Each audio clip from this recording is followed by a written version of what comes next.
Shalom Bapak Ibu Saudaraku yang terkasih. Marilah kita mulai ibadah minggu pagi kita kali ini, tanggal 10 Oktober 2021, dengan bersama-sama kita akan menaikkan pujian dari pelengkap Kidung Jemaat nomor 197, Buka Mataku.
Marilah kita menyatukan hati di dalam doa untuk bersama-sama mendengarkan firman Tuhan.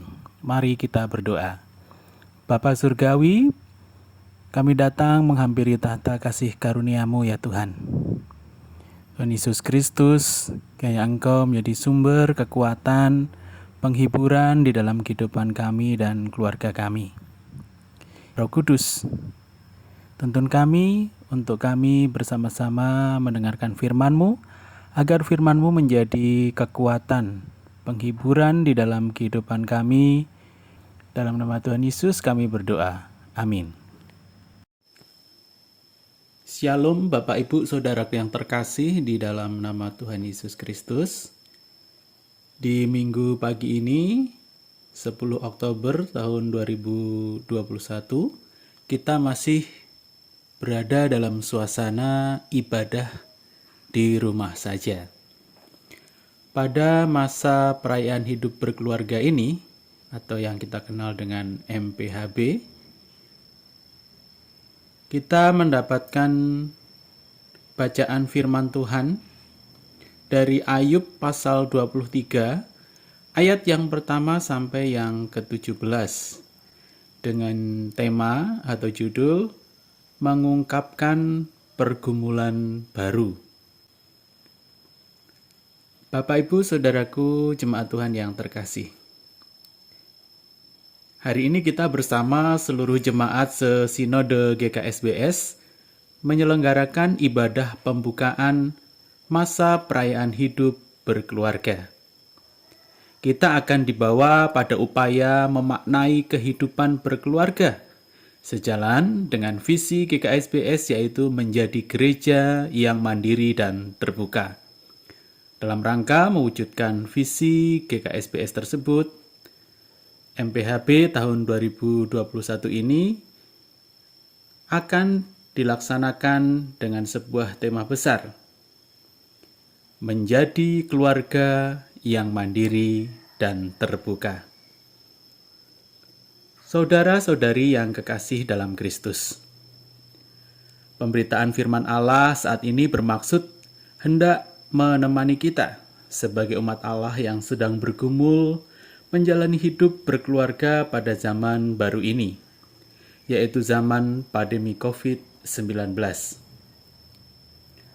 Pengalaman penderitaan yang dialami oleh Ayub akan kita jadikan rujukan utama dalam menemukan petunjuk atau hikmat dalam menjalani hidup berkeluarga di tengah situasi pandemi COVID-19 ini.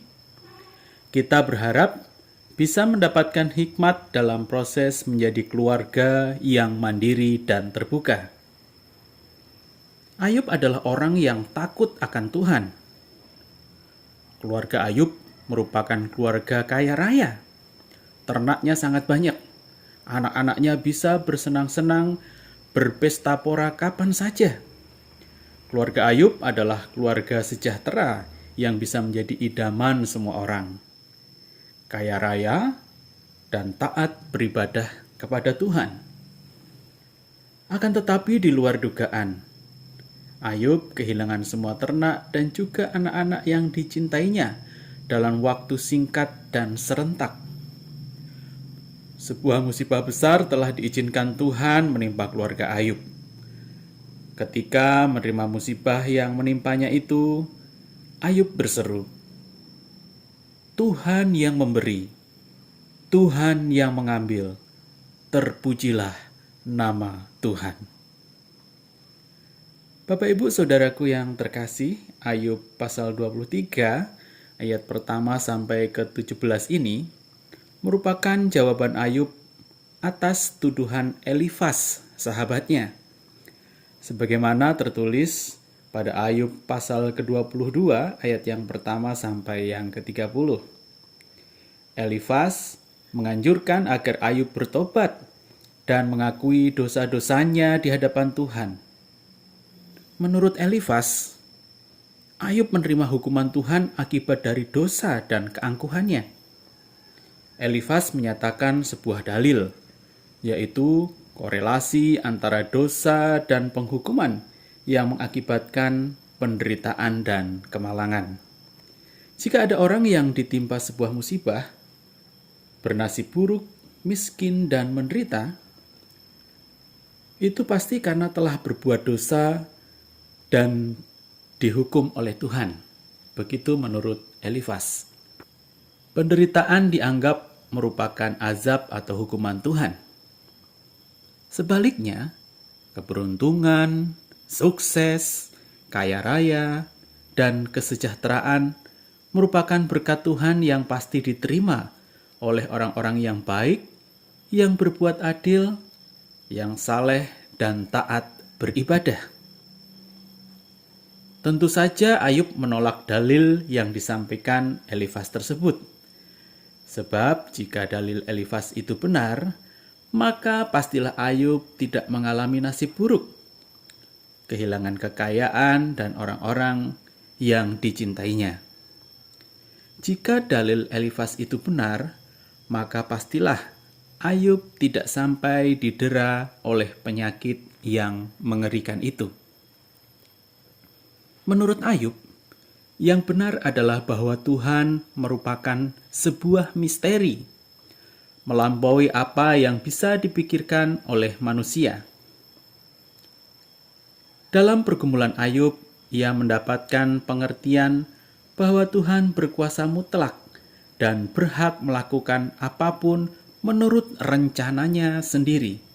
Manusia tidak bisa dan tidak boleh melampaui batas, bersikap seolah-olah bisa membuat batasan atau mengatur kehendak Tuhan.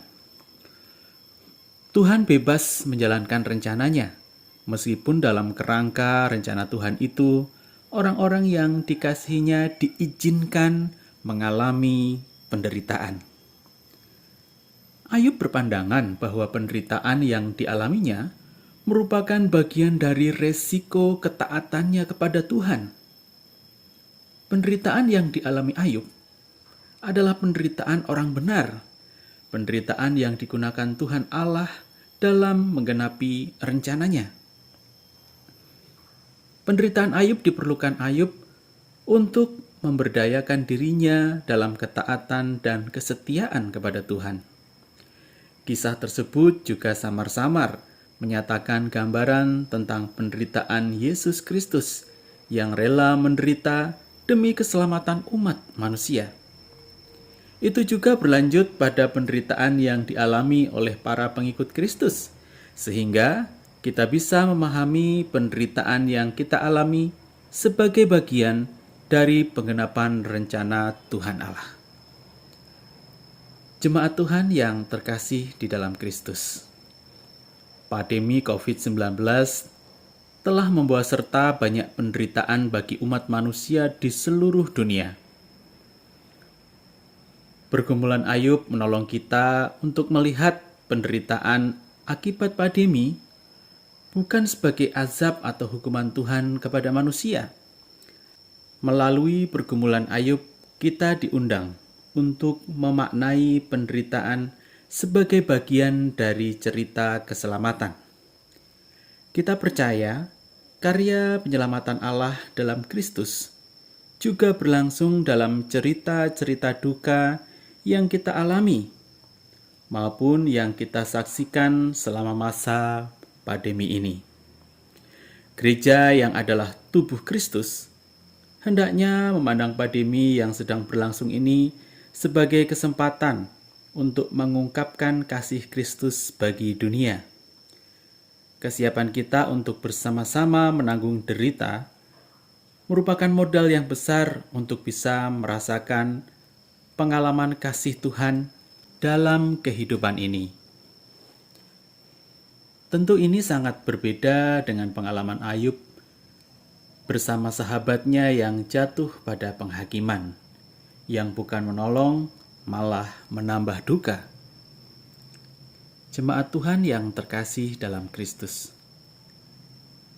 dalam kebersamaan dengan jemaat-jemaat sesinode GKSBS, mari kita berkomitmen membangun keluarga yang mandiri. Situasi pandemi COVID-19 dengan protokol kesehatan yang diberlakukan merupakan situasi kondusif bagi terjadinya keluarga-keluarga yang mandiri. Demikian juga kesiapan kita mengambil resiko penderitaan bisa memotivasi kita untuk menjadi keluarga yang terbuka bagi sesama kita yang menderita. Menjadi keluarga yang terbuka untuk bekerja sama dengan pihak lain dan berjuang bersama mengatasi krisis kesehatan maupun krisis ekonomi. Ada langkah kecil dan sederhana yang pasti segera dapat kita lakukan pada keluarga kita masing-masing. Adalah sebagai berikut.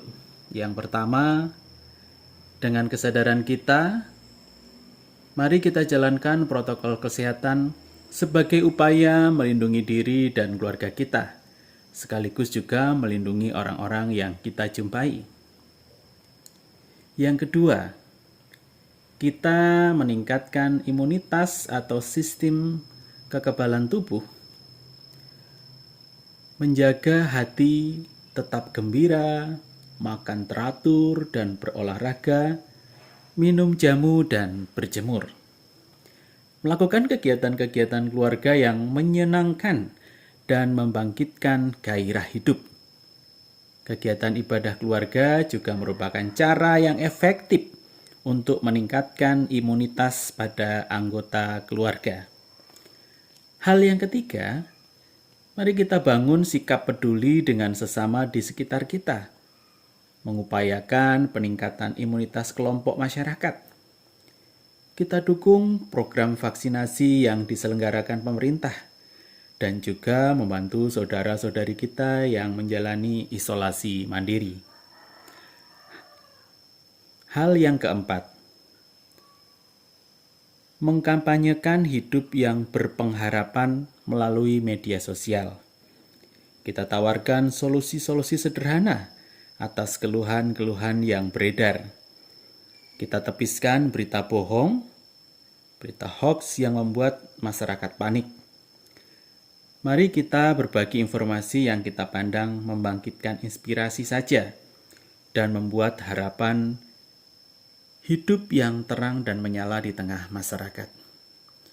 Kiranya Tuhan Yesus memberkati kita semua, Bapak Ibu Saudaraku. Tuhan Yesus memberkati. Haleluya. Amin. Kiranya firman Tuhan ini menguatkan kita sekalian. Mari bersama-sama kita memberikan persembahan yang terbaik bagi Tuhan dengan menaikkan pujian dari Kidung Jemaat nomor 410. tenanglah kini hatiku.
Mari bersama-sama kita menaikkan doa persembahan, sekaligus kita menaikkan doa penutup bagi ibadah kita minggu pagi ini. Ya Bapa Surgawi Allah yang Maha Kudus, Tuhan yang kami sembah dalam Yesus Kristus Juru Selamat kami. Terima kasih Roh Kudus buat firman-Mu yang terus menguatkan kami. Kami juga telah memberikan persembahan yang terbaik dari apa yang kami miliki, kiranya persembahan yang tulus kami berikan ini dapat menjadi dupa yang harum di hadapan-Mu.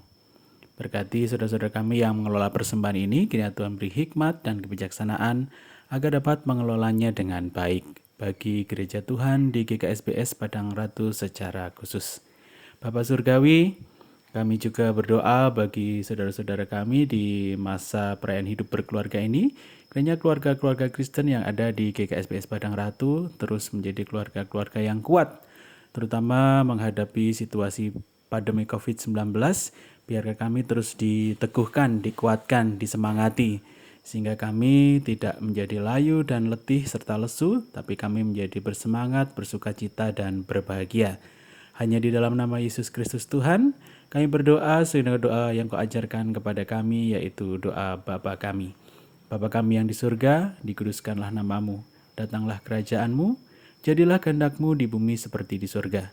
Berikanlah kami pada hari ini makanan kami yang secukupnya, dan ampunilah kami atas kesalahan kami, seperti kami juga telah mengampuni orang yang bersalah kepada kami.